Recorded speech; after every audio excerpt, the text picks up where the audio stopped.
Hello ಸ್ನೇಹಿತರೆ, welcome back to my channel. ನಾನು ಚೈತ್ರ. ಇವತ್ತೊಂದು ದಿನ ಇಂಡಿಪೆಂಡೆನ್ಸ್ ಡೇ, ಸೊ ಸ್ವಾತಂತ್ರ್ಯ ದಿನದ ಹಾರ್ದಿಕ ಶುಭಾಶಯಗಳು. ಸಾನು ಬೆಳಿಗ್ಗೆನೇ ಸ್ಕೂಲ್ಗೆ ಹೋಗಿದ್ದಾಳೆ. ಸೊ 6 ಗಂಟೆಗೆ ಎಚ್ಚರ ಆಯಿತು. ಎದ್ದು ಅವಳಿಗೆ ಲೈಟಾಗಿ ಸ್ವಲ್ಪ ತಿಂಡಿ ಕೊಟ್ಟೆ. ಅಂದರೆ ನೆನ್ನೆ ಸಾರು ಮಾಡಿದ್ನಲ್ವಾ, ಮಸಾಲೆ ಸಾಂಬಾರು, ಅದಕ್ಕೇನೆ ಸ್ವಲ್ಪ ಗೋಧಿ ದೋಸೆ ಹಾಕಿ ಕೊಟ್ಟೆ.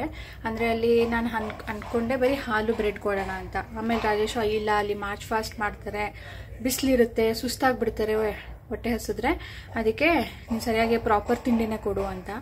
ಅದಕ್ಕೆ ಅವಳೊಬ್ಬಳಿಗೆ ಇವತ್ತು ಆಮೇಲೆ ಬೇಕಿದ್ರೆ ಬಂದಮೇಲಿನ ತಿಂಡಿ ಮಾಡ್ತಾಳೆ ಅಲ್ವಾ ಅಂದ್ಬಿಟ್ಟು ಲೈಟಾಗಿ ಗೋಧಿ ದೋಸೆ ಮಾಡಿಕೊಟ್ಟಿದ್ದೆ. ಸೊ ಈಗ ತಿಂಡಿ ಮಾಡಿದ್ದೀನಿ. ಅವಳು ಬರೋ ಟೈಮ್ ಆಗಿದೆ.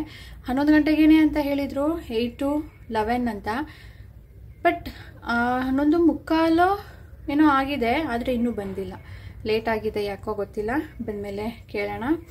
ಅಂದರೆ ಅವ್ರದ್ದು ಮಾರ್ಚ್ ಫಾಸ್ಟು, ಡ್ಯಾನ್ಸು, ಅದು ಇದು. ಅದಾದಮೇಲಿನ ಕ್ಲಾಸಿಗೆ ಕರ್ಕೊಂಡೋಗಿ ಅಲ್ಲಿ ಸ್ನ್ಯಾಕ್ಸ್ ಬ್ರೇಕು ಕೊಡ್ತಾರಂತೆ, ಸ್ನ್ಯಾಕ್ಸ್ ತಿನ್ನಿ ಅಂದ್ಬಿಟ್ಟು. ಅದೇನೋ ಲೆಕ್ಕಗಳು ಅವ್ರದ್ದು.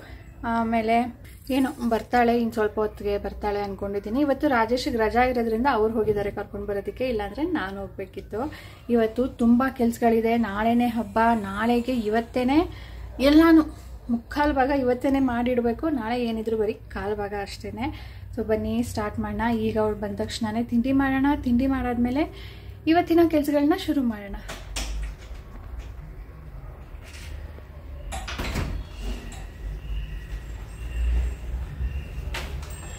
ಎಲ್ಲಿಗೋಗಿದ್ರಿ? ಯಾಕೆ ಲೇಟು? ಯಾಕೆ ಇಷ್ಟೊಂದು ಖುಷಿ?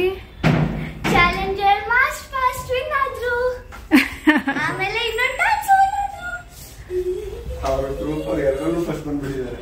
ಓ, ಅಂದ್ರೆ ಇವ್ರಿಗೆ ಹೌಸ್ ವೈಸ್ ಎಲ್ಲ ಮಾಡಿಸೋದು.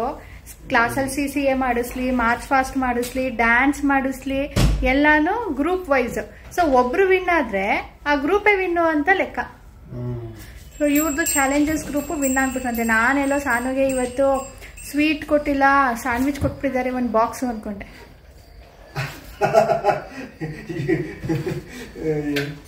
Actually, that's right. Every time sandwich ಕೊಡ್ತಾರೆ, ಬಟ್ ಯಾಕೋ ಲಾಸ್ಟ್ ಇಯರ್ ಏನು ಕೊಟ್ಟಿರಲಿಲ್ಲ. ಸ್ವೀಟ್ ಏನೋ ಕೊಟ್ಟಿದ್ರು, ಚಾಕ್ಲೇಟ್ ಏನೋ. ಲಾಸ್ಟ್ ಇಯರ್ ನನಗೆ ಇದೇ ಕೊಟ್ಟಿದ್ದೆ. ಓ, ಬನ್, ಬರ್ಗರ್ ಬನ್ ಅಲ್ಲ, sandwich bun. Banana cup cake ಇಷ್ಟೇನಾ? ಏನಾದರೂ ತಿಂದ್ಯಾ ಇದರಲ್ಲಿ? ಅರ್ಧ ತಿಂದೆ. ಒಂದು 6 ಪಂಡಿಸಿನೂ ತಿಂದೆ. ಸರಿ ಬಾ, ತಿಂಡಿ ಮಾಡು. ಹಾಂ, ನಿಮ್ಗೇನಾದರೂ ತೆಂಗಿನಕಾಯಿ ಬೇಕಾ? ಈಗ ಇದು ಯಾಕೋ ನೀರು ಬಂದ್ಬಿಟ್ಟಿದೆ, ಸ್ವಲ್ಪ ಅಲ್ಲಾಡ್ತಾ ಇದೆ.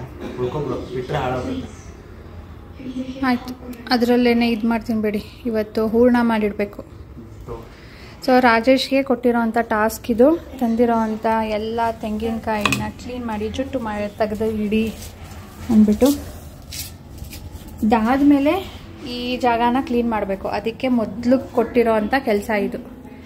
ನನಗೆ ಈಸಿ ಆಗಿಬಿಡುತ್ತೆ. ಬೇರೆ ಕೆಲಸ ಶುರು ಮಾಡೋ ಮುಂಚೆ ಈ ಬಾಲ್ಕನಿನ ಕ್ಲೀನ್ ಮಾಡಿಬಿಟ್ರೆ ಇಲ್ಲಿದ್ದ ಕೆಲಸ ಮುಗಿಯುತ್ತೆ. ಸೊ ನೆಕ್ಸ್ಟ್ ಕೆಲಸ ಕೊಟ್ಟಿರೋದು ಹಳೇದು. ಅಂದರೆ ನಾವು ಲಾಸ್ಟ್ ಹಬ್ಬದಲ್ಲಿ, ಯುಗಾದಿ ಹಬ್ಬದಲ್ಲಿ ಅನಿಸುತ್ತೆ, ತೋರಣ ಕಟ್ಟಿದ್ವಲ್ಲ, ಅದನ್ನೆಲ್ಲ ತೆಗೆದ್ಬಿಟ್ಟು ಚೌಕಟ್ಟನ್ನು, ಅಂದರೆ ಇದಕ್ಕೆ ಚೌಕಟ್ಟು ಅಂತ ಹೇಳ್ತೀವಲ್ಲ, ಅದನ್ನು ಒರೆಸ್ಬಿಡಿ. ನಾಳೆ ಒರೆಸೋದಕ್ಕೆ ಸ್ವಲ್ಪ ಲೇಟ್ ಆಗುತ್ತೆ. ಮತ್ತು ನಾಳೆ ತೆಗೆದ್ಬಿಟ್ಟು ನಾಳೆ ಹಾಕ್ತೀನಿ ಅಂದರೆ ಮತ್ತಷ್ಟು ಲೇಟ್ ಆಗುತ್ತೆ. ಇವತ್ತೇ ಒರೆಸಿಟ್ಬಿಡಿ, ನಾಳೆ ಸ್ನಾನ ಮಾಡಿಕೊಂಡು ಡೈರೆಕ್ಟ್ ಬಂದು ತೋರಣ ಕಟ್ಬೋದು ಅಂತ ಹೇಳಿದೆ. ಸೊ ಅದನ್ನು ಮಾಡ್ಕೊಳ್ತಾ ಇದ್ದಾರೆ. ಇನ್ನು ಇಲ್ಲಿ ಸಾನುಗೆ ಫ್ರೀ ಇದೆಯಾ ಇವತ್ತು, ಅದೇನಾದರೂ ಇದ್ದರೆ ಹೋಮ್ವರ್ಕ್ ಮಾಡ್ಕೊಂಡು ಬಿಡು ಅಂದೆ. ಅವಳಿಗೆ ಕನ್ನಡ ಪ್ರಾಜೆಕ್ಟ್ ಕೊಟ್ಟಿದ್ದಾರಂತೆ. ಸೊ ಅದನ್ನು ಸ್ಟಾರ್ಟ್ ಮಾಡಿದ್ದಾಳೆ. ಅಂದರೆ ಒಂದೇ ದಿನದಲ್ಲಿ ಮುಗಿಯೋದಿಲ್ಲ, ಸ್ವಲ್ಪ ಮಾಡಬೇಕು. ಅವಳ ಫ್ರೆಂಡ್ಸ್ ಯಾರು ಬಂದಿರಲಿಲ್ಲ. ಬಂದಾಗ ಆಟ ಆಡೋದಕ್ಕೆ ಹೋಗ್ಬೋದಲ್ವ, ಅದಕ್ಕೆ ಈಗಲೇ ಮಾಡಿಬಿಡು ಅಂತ ಕೂರಿಸಿದ್ದೀನಿ. ನಿನ್ನೆ ನಾನು ಇವತ್ತಿಗೆ ಏನೆಲ್ಲ ಬೇಕೋ ಸಾಮಾನುಗಳು ಎಲ್ಲನೂ ಶಾಪಿಂಗ್ ಮಾಡಿ ಬಂದಿದ್ದೆ. ಸೊ ನಿನ್ನೆ ನಾನು 2 ಅಂಗಡಿಗೆ ಹೋಗಿದ್ದೆ. ಒಂದು ಪೇಪರ್ಸ್ ತರಬೇಕಿತ್ತು ಅಂತ ಹೇಳಿಬಿಟ್ಟು ಅಲ್ಲಿ ಮಿಲೆಟ್ಸ್ದು ಶಾವ್ಗೆ ನೋಡಿದೆ. ಇಷ್ಟು ದಿನ ಮೈದಾದು ಯೂಸ್ ಮಾಡಿದ್ದೀನಿ, ರವೆದು ಯೂಸ್ ಮಾಡಿದ್ದೀನಿ, ಹಾಗೆ ರಾಗಿದು ಯೂಸ್ ಮಾಡಿದ್ದೀನಿ. ಇದು ಮಿಲೆಟ್ದು ಫಸ್ಟ್ ಟೈಮ್ ನೋಡಿತ್ತು. ಆ್ಯಂಡ್ ಫಸ್ಟ್ ಟೈಮ್ ಅಲ್ಲ ಅಂತ ಹೇಳಿಬಿಟ್ಟು ಆಫರ್ ಕೂಡ ಬಿಟ್ಟಿದ್ರು, buy 1 get 1 ಅಂತ. ಸೊ ಒಂದೇ ಪ್ರೈಸ್ಗೆ ನನಗೆ 2 ಸಿಕ್ತು. ನಮ್ಮ ಮನೆಗೆ ಒಂದು ಸಾರಿ ಮಾಡೋದಕ್ಕೆ ಹೋದರೆ ಇದು ಚಿಕ್ಕ ಪ್ಯಾಕೆಟ್, ಇದು 2 ಬೇಕಾಗುತ್ತೆ. ಸಾನು ಸ್ಕೂಲ್ಗೂ ತೊಗೊಂಡೋಗ್ತಾಳಲ್ಲ.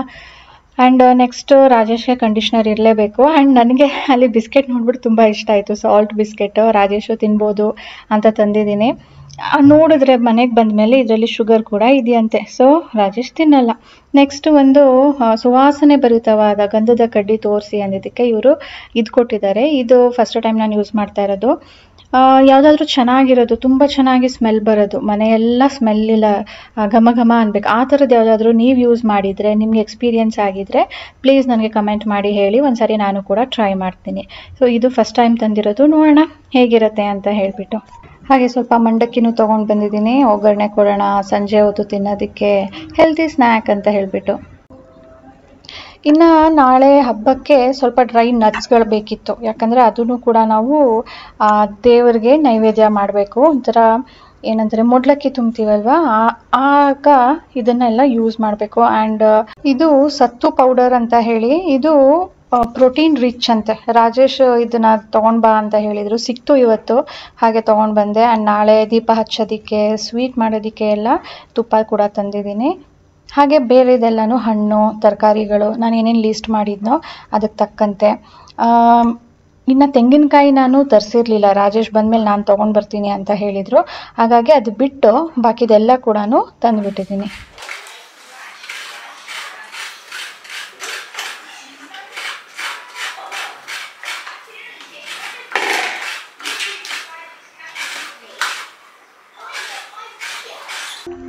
ರಾಜೇಶ್ ನಾನೇ ತುರಿದು ಕೊಡ್ತೀನಿ ಕೊಡು, ನೀನು ಬೇರೆ ಏನಾದರೂ ಮಾಡ್ಕೊ ಅಂದರು. ನಾನು ನಾಳೆಗೆ ಏನೆಲ್ಲ ಫ್ರೂಟ್ಸ್ ತಂದಿದ್ದೀನೋ ಅದನ್ನು ಸ್ವಲ್ಪ ತೊಳೆದು ಒಂದು ಕಡೆ ಇಟ್ಬಿಟ್ರೆ ನಾಳೆ ಅರೇಂಜ್ ಮಾಡ್ಕೊಳ್ಳೋದಕ್ಕೆ ಈಸಿ ಆಗುತ್ತೆ ಅಂತ ನಾನೀಗ ತಂದಿರೋ ಫ್ರೂಟ್ಸ್ನೆಲ್ಲನೂ ತೊಳಿತಾ ಇದ್ದೀನಿ.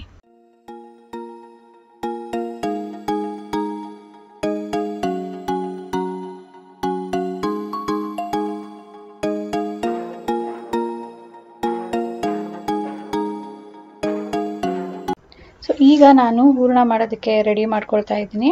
ಈ ಕಡೆ ರಾಜೇಶ್ ಮತ್ತು ಸಾನು ಇಬ್ಬರು ಸೇರಿಕೊಂಡು ಸ್ವಲ್ಪ ಸೋಫಾನೆಲ್ಲ ಎಕ್ಸ್ಚೇಂಜ್ ಮಾಡ್ತಾ ಇದ್ದಾರೆ, ಅದರ ಪ್ಲೇಸ್ನ. ನಾನು ಹೇಳಿದ್ನಲ್ವ ಲಾಸ್ಟ್ ವ್ಲಾಗಲ್ಲಿ ಹಾಲಲ್ಲಿ ಕೂರ್ಸೋದ ಡೈನಿಂಗ್ ಹಾಲಲ್ಲಿ ಕೂರ್ಸೋದ ಯೋಚನೆ ಮಾಡ್ತಾ ಇದ್ದೀನಿ ಅಂತ. ಸೊ ಒಂದ್ಸಾರಿ ಇಲ್ಲಿ ಏನಾದರೂ ಸೆಟ್ ಆಗುತ್ತಾ, ಸೋಫಾ ಸರಗಿಸಿ ನೋಡಿ ಇಲ್ಲಿ ಸೆಟ್ ಆಗುತ್ತೆ ಅನ್ನೋ ಹಾಗಿದ್ರೆ ಇಲ್ಲಿ ಕೂರ್ಸೋಣ, ಇಲ್ಲ ಅಂದರೆ ಡೈನಿಂಗ್ ಹಾಲಲ್ಲೇ ಕೂರ್ಸೋಣ ಅಂತ ಹೇಳಿದ್ದೀನಿ. ಅದಕ್ಕೆ ಸ್ವಲ್ಪ ಕ್ಲೀನಿಂಗು ಆಗುತ್ತೆ ಅಂತ ಹೇಳಿಬಿಟ್ಟು ಇದನ್ನೆಲ್ಲ ಜರುಗಿಸ್ತಾ ಇದ್ದೀನಿ. ಸೋಫಾ ಏನಾದರೂ ನೀಟಾಗಿ ಸೆಟ್ ಆಗಲಿಲ್ಲ ಅಂದರೆ ನಾನು ಡೈನಿಂಗ್ ಹಾಲಲ್ಲೇ ಕೂರಿಸ್ತೀನಿ. ಸೊ ಹೂರಣ ಮಾಡ್ಕೊಳ್ಳೋದಕ್ಕೆ ಮೊದಲಿಗೆ ಬೆಲ್ಲನ ಕರ್ಗೋದಕ್ಕೆ ಇಡ್ತಾ ಇದ್ದೀನಿ. ಇದನ್ನು ಪುಡಿ ಮಾಡ್ಕೊಂಡಿರೋದು 1 ಬಟ್ಲು ತೊಗೊಳ್ತಾ ಇದ್ದೀನಿ. ನಾನು ಜಾಸ್ತಿ ಏನು ಮಾಡೋದಿಲ್ಲ, 1 ಬಟ್ಲಿಗೆ ಅರ್ಧ ಬಟ್ಲು ನೀರು ಹಾಕಿ ಇದನ್ನು ಕರ್ಗೋದಕ್ಕೆ ಇಡ್ತೀನಿ. ನೆಕ್ಸ್ಟು ನಾಳೆಗೆ ಪುಳಿಯೋಗರೆ ಗೊಜ್ಜು ಮಾಡೋಣ ಅಂತ ಇದ್ದೀನಿ. ಇವತ್ತೇ ಗೊಜ್ಜು ಮಾಡಿಟ್ರೆ ನಾಳೆಗೆ ಈಸಿ ಆಗುತ್ತಲ್ವಾ ಅಂತ ಹೇಳಿಬಿಟ್ಟು ಇದು ನೆನ್ನೆ ಸಾಮಾನು ಜೊತೆ ತಂದಿದ್ದು. ಸೊ ಈಗ ನೆನೆಸಿದ್ರೆ ಆಮೇಲೆ ಗೊಜ್ಜು ಮಾಡಿ ಎತ್ತಿಟ್ಬಿಡ್ಬೋದು, ನಾಳೆ ಜಸ್ಟ್ ಒಗ್ಗರಣೆ ಕೊಡ್ಬೋದು. ಸೊ ಅದೀಗ ಬೆಲ್ಲ ಕರಗ್ತಾ ಇದೆ. ಈ ಕಡೆ ನಾನು ಕಾಯಿ ತುರಿ ಏನು ರಾಜೇಶ್ ತುರಿ ಕೊಟ್ರಲ್ವ ಅದು 2 ಬಟ್ಲು ತೊಗೊಳ್ತಾ ಇದ್ದೀನಿ. ನಾನು 2 ಬಟ್ಲು ಕಾಯಿ ತುರಿಗೆ 1 ಬಟ್ಲು ಜಾಗರಿ ಹಾಕೊಳ್ಳೋದು. ಸೊ ಇದನ್ನು ಮೊದಲು ನಾನು ರುಬ್ಕೋತೀನಿ, ನೀರೇನು ಹಾಕೋದಿಲ್ಲ, ಹಾಗೆ ರುಬ್ಕೊಳ್ತೀನಿ. ಈ ಥರ ಮಾಡೋದ್ರಿಂದ ನನಗೆ ನೆಕ್ಸ್ಟ್ ಹೂರಣ ಮಾಡೋದ ಮೇಲೆ ರುಬ್ಬಬೇಕು ಅಂತ ನೆಸಸರಿ ಇರಲ್ಲ. ಮೊದಲೇ ರುಬ್ಕೊಳ್ಬೋದು ಅಥವಾ ಆಮೇಲೆ ಹೂರಣ ಆದಮೇಲೆ ಕೂಡ ರುಬ್ಕೊಳ್ಬೋದು. ಸೊ ಇಲ್ಲಿ ನೋಡ್ಬೋದು ನೀವು ಜಾಸ್ತಿ 2 ಬಟ್ಲಿಗಿಂತನೂ ಸ್ವಲ್ಪ ಜಾಸ್ತಿನೇ ತೊಗೊಂಡಿದ್ದೀನಿ. ನಮಗೆ ಜಾಸ್ತಿ ಸಿಹಿ ಬೇಡ, ಹಾಗಾಗಿ ನಾನು ಇಷ್ಟನ್ನೇ ಹಾಕ್ಕೊಳ್ತೀನಿ. ಇಲ್ಲಿ ಬೆಲ್ಲ ಕೂಡ ಕರಗಿದೆ. ಇದು ನಾನು ಫಿಲ್ಟರ್ ಮಾಡ್ಕೊಳ್ತೀನಿ. ಇದರಲ್ಲಿ ಸಣ್ಣ ಸಣ್ಣ ಕಸ ಧೂಳು ಏನಾದರೂ ಇರುತ್ತೆ, ಹಾಗಾಗಿ ಈಗ ಫಿಲ್ಟರ್ ಮಾಡ್ಕೊಂಡು ಬಿಡ್ತೀನಿ.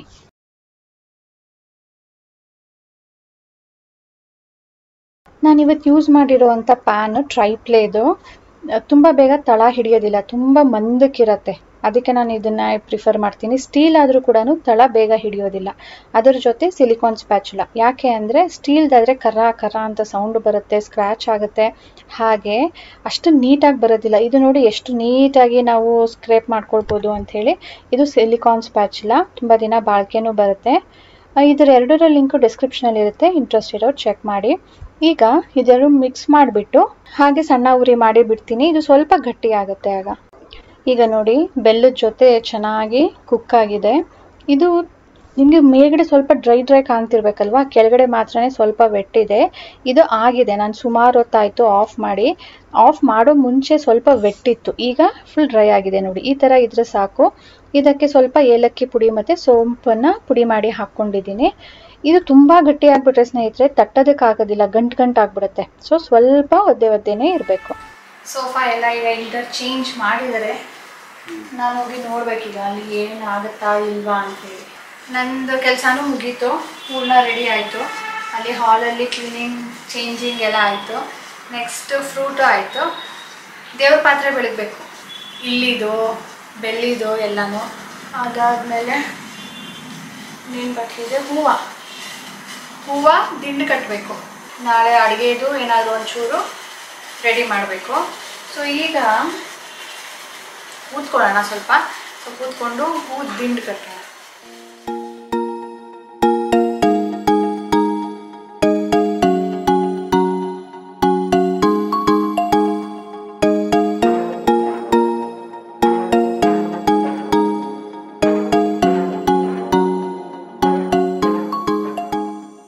ಹೂವಿನ ಹಾರ ಮಾಡಿ ಆಯಿತು. ನೆಕ್ಸ್ಟ್ ಟಾಸ್ಕ್ ತೊಗೊಳ್ತಾ ಇದ್ದೀನಿ. ಬೆಳ್ಳಿ ಪಾತ್ರೆಗಳನ್ನ ಮೊದಲು ತೊಳೆದಿಟ್ಬಿಡೋಣ ಅಂತ ಹೇಳಿಬಿಟ್ಟು.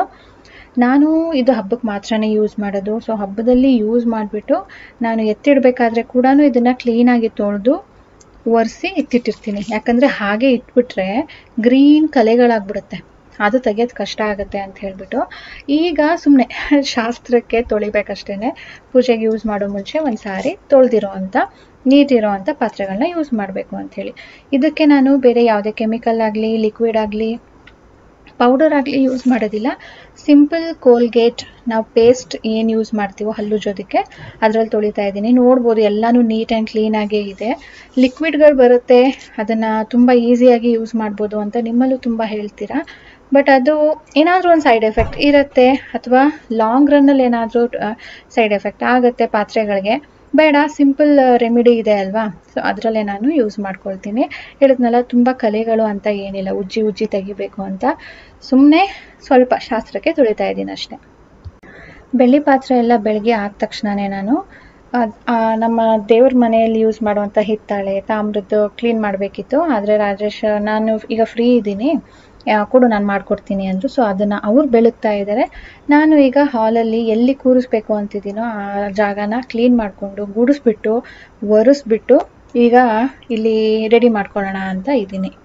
ನೋಡಿ, ಗುಡಿಸಿರೋ ಮನೆ ಈಗ ಕುತ್ಕೊಂಡು ಸ್ವಲ್ಪ ಹೂವು ಕಟ್ಟಿದೆ ಅಲ್ವಾ, ಅದಕ್ಕೆ ಮತ್ತೆ ಗಲೀಜಾಯಿತು. ಈ ವೆಟ್ರಿಫೈಡ್ ಟೈಲ್ ಮೇಲೆ ಸ್ನೇಹಿತರೆ ಗುಡಿಸಿ ಅರ್ಧ ಗಂಟೆಗೆ ಮತ್ತೆ ಕಸ ಕಾಣುತ್ತೆ.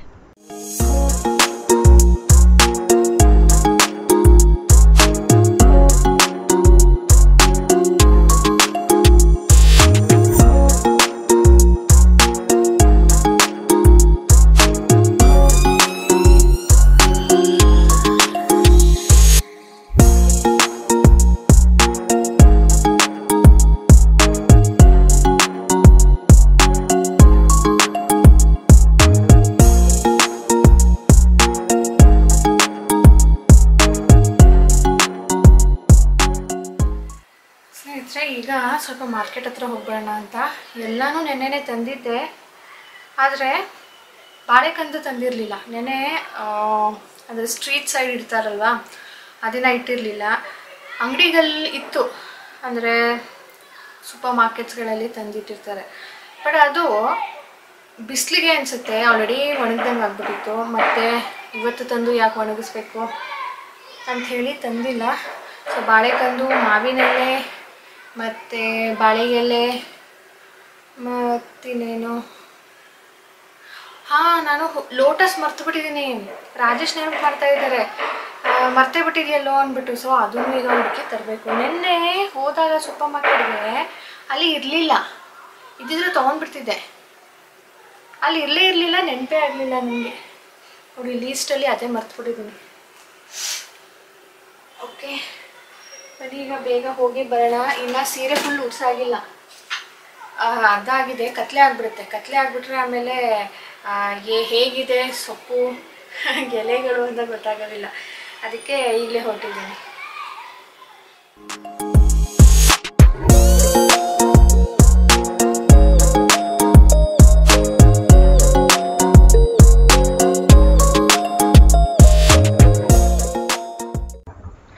ಎಷ್ಟು ಜನ ಇದ್ದಾರೆ ನೋಡಿ. ರೋಡ್ ಸೈಡಲ್ಲಿ ಇದು ಹಬ್ಬಗಳಲ್ಲಿ ಮಾತ್ರನೇ ಈ ಥರ ಹಾಕ್ಕೊಳ್ತಾರೆ, ಇಲ್ಲಾಂದರೆ ಫುಲ್ ಜಾಮ್ ಆಗಿಬಿಡುತ್ತೆ ಅಂತ ಹೇಳ್ಬಿಟ್ಟು.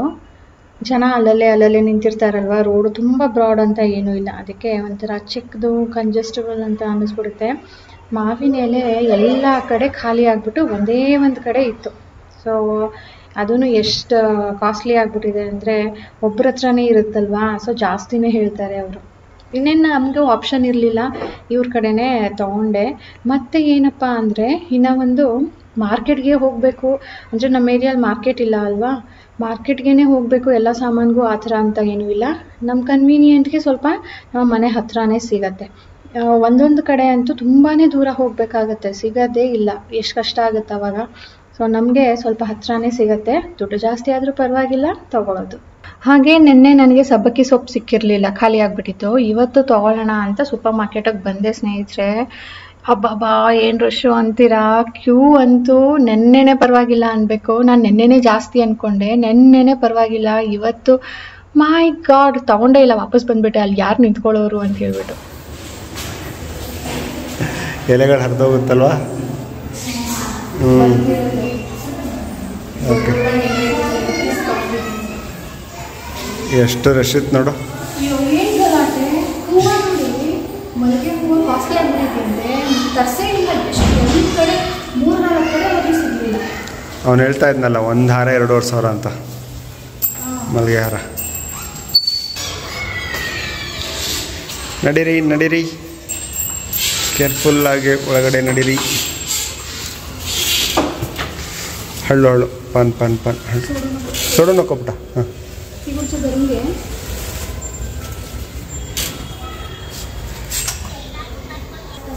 ನೋಡಿ, ನನ್ನ ಮಗಳು ನೋಡಿದ ತಕ್ಷಣ ಹೇಳ್ಬಿಟ್ಲು ಚೆನ್ನಾಗಿಲ್ಲ ಅಂತ. ನೋಡಿ ಒಂದೇ ಕಡೆ ಸಿಕ್ಕಿದ್ದು, ಇನ್ನೊಂದು ಕಡೆ ಇತ್ತು. ಅದು ವಾಟರ್ ಲಿಲಿ, ಅದು ತಾವ್ರೆ ಅಲ್ಲ. ಅದೂ ಪಾಪ ಒಣಗೋಗಿ ಬಗ್ಗೋಗಿದೆ ಅದು. ಸೊ ಇನ್ನೆಲ್ಲೇ ಹುಡ್ತೀರಾ, ಇರಲೇಬೇಕಲ್ಲ ಅಂದ್ಬಿಟ್ಟು ಒಣಗೋಗಿರೋದಕ್ಕೇ 100 ರೂಪೀಸ್ ಕೊಟ್ಬಿಡ್ತೀನಿ. ನಾನು ಒಣಗೋಗಿದೆ ರೀ, ನನಗೆ ಇಷ್ಟ ಆಗ್ತಾ ಇಲ್ಲ, ಒಂದೇ ಒಂದು ತೊಗೊಳ್ತೀನಿ ಅಂದರೆ 2 ಕಡೆ 2 ಇಡಬೇಕು. ಒಣಗೋಗಿರೋದು 2 ತೊಗೊಂಡವ್ರೆ. ಸಿಗಲ್ಲ ಪುಟ, ಇನ್ನೆಲ್ಲ ಹುಡುಕ್ತೀಯ? ಎಷ್ಟು ಬಿಸಿಲಿದೆ ನೋಡಿದೆ ಬೆಳಿಗ್ಗೆಯಿಂದ. ಸ್ವಲ್ಪ ಅವ್ರು ಮೇಂಟೈನ್ ಮಾಡ್ಬೋದಿತ್ತು. ಎಲ್ಲಿ ನೋಡಿಲ್ವ, ಛತ್ರಿ, ದೊಡ್ಡ ಛತ್ರಿ ಹಾಕ್ಕೊಂಡಿದ್ರು. ಇಟ್ಸ್ ಓಕೆ, ಭಕ್ತಿ ಇಂಪಾರ್ಟೆಂಟು.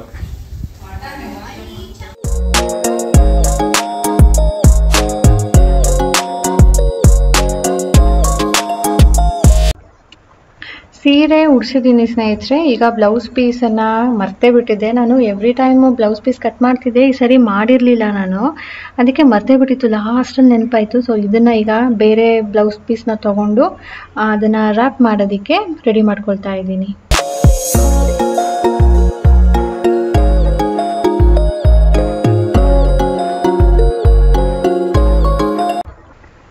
ಲಕ್ಷ್ಮಿಗೆ ಈ ಕೈ ಮತ್ತು ಕಾಲುಗಳ ಸೆಟ್ ಬರುತ್ತಲ್ವ, ಅದನ್ನು ಇಟ್ಟು ಉಡಿಸ್ಬೇಕು ಅಂದಾಗ ಸ್ವಲ್ಪ ಎಕ್ಸ್ಟ್ರಾ ಟೈಮ್ ಹಿಡಿಸುತ್ತೆ. ಅದು ಸೆಟ್ ಮಾಡೋದಕ್ಕೇ ಕಷ್ಟ ಆಗಿಬಿಡುತ್ತೆ. ಜಸ್ಟ್ ಅದು ಇಲ್ಲದೆ ಮಾಡಬೇಕು ಅಂದರೆ ತುಂಬ ಈಸಿಯಾಗಿ ತುಂಬ ಬೇಗ ಮಾಡಿಬಿಡ್ಬೋದು. ಅದು ಕೈಗಳು ಸೆಟ್ ಮಾಡೋದೇ ನನಗೆ 1 hour ಹಿಡಿಸ್ಬಿಡ್ತು. ಲಾಸ್ಟಲ್ಲಿ ನೆನಪಾಯಿತು ನಾನು ಬ್ಲೌಸ್ ಪೀಸೇ ಸೆಟ್ ಮಾಡಿಲ್ಲ ಅಂದ್ಬಿಟ್ಟು. ಸೊ ಅದನ್ನು ಈಗ ನಾನು ಮೇಲ್ಗಡೆ ಏನು ಕಳಶ ಇಡ್ತೀನೋ ಅದಕ್ಕೆ ರ್ಯಾಪ್ ಮಾಡ್ತಾ ಇದ್ದೀನಿ. ಸೀರೆನ ಉಡಿಸ್ಬೇಕಾದ್ರೆ ಕಳ್ಸೋಕ್ಕೆ ತುಂಬಾ ಲೇಟ್ ಆಗೋಯ್ತು. ಸೊ ರಾಜೇಶ್ ಸ್ವಲ್ಪ ಚಪಾತಿ ಮಾಡಿ ಕೊಟ್ಟರು. ಅದಾದಮೇಲೆ ನಾವೀಗ ಊಟ ಮಾಡಿದ್ವಿ. ಮಾಡಾದಮೇಲೆ ಫೈನಲಿ ಕಿಚನ್ನ ಕ್ಲೀನ್ ಮಾಡ್ತಾ ಇದ್ದೀನಿ. ಲೇಟ್ ಆಗಿಬಿಟ್ಟಿದೆ, ಆದರೆ ಇವಾಗ ಮಾಡಲಿಲ್ಲ ಅಂದರೆ ನಾಳೆ ಮಾಡಬೇಕು. ನಾಳೆ ಅಂತೂ ಇದನ್ನೆಲ್ಲ ಮಾಡ್ತಾ ಕೂತ್ಕೊಂಡ್ರೆ ನಾನು ಸ್ನಾನದ ಲೇಟ್ ಆಗುತ್ತೆ, ಸ್ನಾನ ಲೇಟ್ ಆದರೆ ಪೂಜೆ ಲೇಟ್ ಆಗುತ್ತೆ. ಅದಕ್ಕೆ ಇವತ್ತು ಎಷ್ಟೊತ್ತಾದ್ರೂ ಮಾಡಲೇಬೇಕು ಅಂತ ಹೇಳಿಬಿಟ್ಟು ಮಾಡ್ತಾ ಇದ್ದೀನಿ.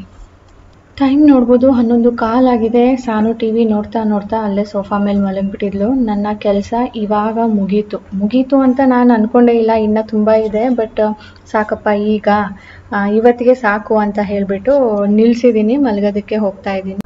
ಎಷ್ಟು ಕೆಲಸಗಳಾಗಿದೆ ಬನ್ನಿ ನೋಡೋಣ. ಇಲ್ಲಿ ಫ್ರೂಟ್ಸು ಮತ್ತು ದೇವ್ರ ಮುಂದೆ ಇಡೋ ತಟ್ಟೆಗಳೆಲ್ಲನೂ ಅರೇಂಜ್ ಮಾಡಿದ್ದೀನಿ.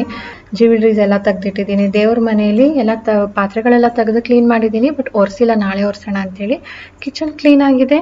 ಸೊ ಇವತ್ತಿಗೆ ಗುಡ್ ನೈಟ್. ಸಿಗೋಣ ನನ್ನ ನೆಕ್ಸ್ಟ್ ವ್ಲಾಗ್ನೊಂದಿಗೆ, ಹಬ್ಬದ ವ್ಲಾಗ್ನೊಂದಿಗೆ. ಅಲ್ಲಿ ತನಕ please like, share and subscribe. Bye ಸ್ನೇಹಿತರೆ.